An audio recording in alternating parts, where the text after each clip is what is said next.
बिस्मिल्लाहिर्रहमानिर्रहीम। अस्सलाम वालेकुम स्टूडेंट। आज हम 9th क्लास की बायो का शॉर्ट क्वेश्चन का लेक्चर नंबर 1 पढ़ेंगे, जिसके अंदर हमने 1 to 6 शॉर्ट क्वेश्चन पढ़ने हैं। So let's start this. Question number 1 है, एपिग्लोटिस की तारीफ करें और इसका फेल लिखें। टिश्यूज का एक पर्दा जो ग्लोटिस की हिफाजत करता है एपिग्लोटिस कहलाता है। ग्लोटिस क्या है? ये एक लीफ हमारे जो गले में एक पार्ट होता है जो एपिग्लोटिस, जो कि प्रोटेक्शन देता है हमारे ग्लोटिस को।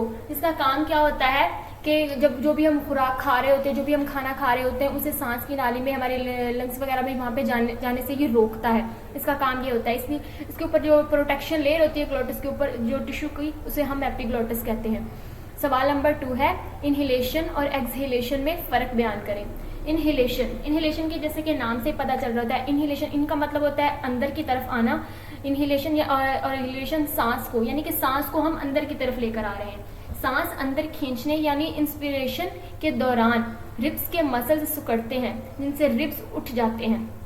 डायाफ्राम सिकुड़ता है और नीचे हो जाता है, यानी कि जब हम सांस ले रहे होते हैं और हम सांस को अंदर की तरफ खींचते हैं तो जो हमारे रिब्स हैं, उनके जो मसल्स हैं, वो कॉन्ट्रैक्ट होते हैं, सिकुड़ना शुरू हो जाते हैं, साथ में मिलना शुरू हो जाते हैं, जिसकी वजह से जो डायाफ्राम है वो भी सिकुड़ना शुरू हो जाता है और वो नीचे की तरफ हो जाता है।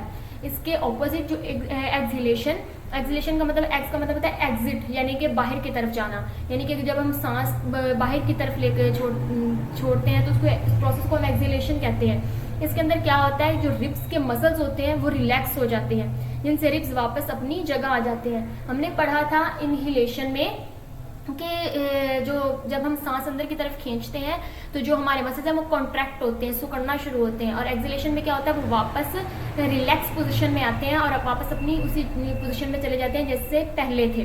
और इसके साथ साथ क्या होता है, जो डायाफ्राम के मसल्स होते हैं वो भी रिलैक्स हो जाते हैं और ये जो अपनी ऊपर उठी हुई जो गुंबद नुमा की शक्ल है वो उनकी वापस आ जाती है। सवाल नंबर 3 है, दमा क्या है, इसकी अलामात लिखें। दमा एक तरह की एलर्जी है जिसमें ब्रोंकाई में सोजिश हो जाती है, ज्यादा मुयक्कस बनता है और हवा की नालियों में सिकुड़ाव आ जाता है। दमा एक बीमारी है, ये एक सांस की बीमारी है। तो ब्रोंकाई जो होता है वो हमारे गले का एक पार्ट है। हम उसके अंदर क्या होता है, जब किसी को ये बीमारी होती है तो उसमें स्वेलिंग हो जाती है, वो बहुत ज्यादा सूज जाता है, सोजिश हो जाती है उसके अंदर। इसके अलावा इसके अंदर जो मटेरियल है यानी मुयक्कस है, जो उसका लिक्विड पार्ट होता है, वो बहुत ज्यादा बनना शुरू हो जाता है और जो हवा की जो नालियां हैं वो सिकुड़ना शुरू हो जाती हैं। अगर हम इस बीमारी की अलामात की बात करें तो दमा की अलामात मुख्तलिफ लोगों में मुख्तलिफ होती हैं। अगर हम अलामात की बात करें इसकी, तो जो दमा के पेशेंट होते हैं उन डिफरेंट केसेस में डिफरेंट तरह की अलामात शो होती हैं। जैसे कि अहम अलामात में जो है वो सांस का उखड़ना, यानी कि जो दमा के पेशेंट होते हैं उनको सांस लेने में प्रॉब्लम होती है, उनकी सांस जो है ना वो उखड़ना शुरू हो जाती है। खराहट की खांसी, यानी कि जब अक्सर हम जब खांसी कर रहे होते हैं तो हमारे गले में अजीब सी उनकी खराश की आवाज़ें आना शुरू हो जाती हैं। ये जो है ये दमा के पेशेंट में बहुत ज़्यादा होता है। इसके अलावा चेस्ट में पेन, यानी कि सीने में जो होता है वो बहुत ज़्यादा पेन होता है, महसूस होता है उनको। ये सारी दमा की अलामात है। सवाल नंबर 4, लेरिंग्स क्या है, इसका फेल लिखें। लेरिंग्स कार्टिलेज का बना हुआ होता है। हमने पता बोन्स होती हैं वो बहुत हार्ड किस्म की होती है, तो इस तरह की कुछ बोन्स होती हैं जो कार्टिलेज की बनी होती है, थोड़ी सी सॉफ्ट मटेरियल की। ये फेरिंग्स और ट्रेकिया के दरमियान मौजूद होता है। ये लेरिंग्स जो होता है ये हमारे जो मौजूद है गले के अंदर, फेरिंग्स और ट्रेकिया जो हमें बोलने में हेल्प आउट करते हैं, हमारे साउंड जो प्रोड्यूस होती है हमारे गले से प्रोड्यूस होते हैं उसमें हेल्प आउट होते हैं। ये उनके पार्ट है, ये उनके दरमियान में मौजूद होता है। ये आवाज़ पैदा करने वाले खाने के तौर पर काम करता है। जैसे मैंने अभी आपको बताया कि ये साउंड प्रोड्यूस करने के मामले में हेल्प आउट करता है। इसमें रेशेदार पट्टियाँ मौजूद होती हैं जिनमें वाइब्रेशंस की वजह से आवाज़ पैदा होती है।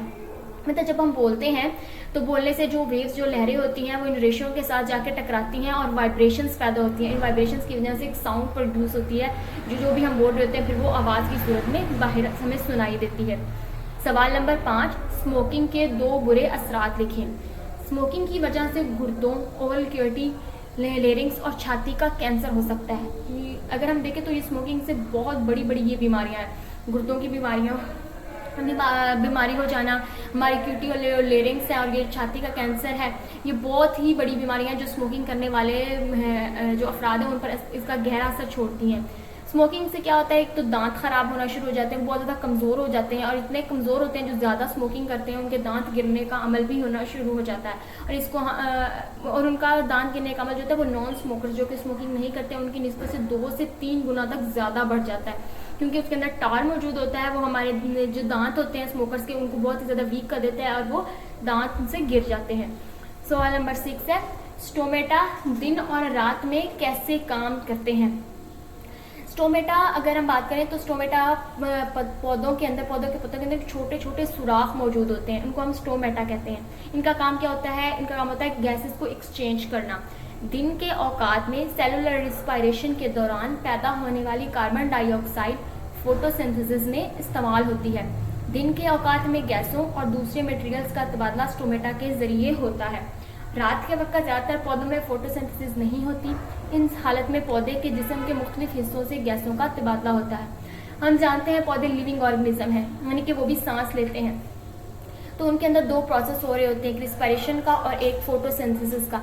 यानी कि हम सांस लेते हुए ऑक्सीजन को अपने अंदर लेकर जाते हैं, कार्बन डाइऑक्साइड को बाहर निकालते हैं, तो पौधों के अंदर ये प्रोसेस उल्टा होता है, वो कार्बन डाइऑक्साइड को अपने अंदर अब्जॉर्ब करते हैं और ऑक्सीजन को रिलीज करते हैं। ये दोनों प्रोसेस जो है वो प्लांट में होते हैं। तो ये जो छोटे छोटे जो सुराख होते हैं जिनको हम स्टोमेटा कहते हैं, इनके जरिए ये जो प्रोसेस है ये वकूफ़ पज़ीर होता है। थैंक यू स्टूडेंट एंड अल्लाह हाफिज़।